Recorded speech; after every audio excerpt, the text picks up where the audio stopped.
Hello mga idol, isang namang mapagpalang araw sa ating lahat. Sa araw na ito, mayroon akong ituturo sa inyo na isang technique na case na kayo'y nasa gubat tulad nito. Ang pinakamabilis na paraan para pagbalat ng niyog ay ganito lang mga idol. Yan, kahoy lang ito mga idol, kahoy. Yan. Ngayon, itutusok lang natin ito mga idol. Yan, para yan, yan mga idol. Para makapagbalat tayo ng niyog. Yan. Ito mga idol.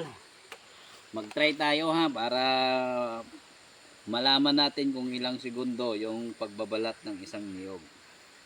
Okay. Simulan na natin mga idol.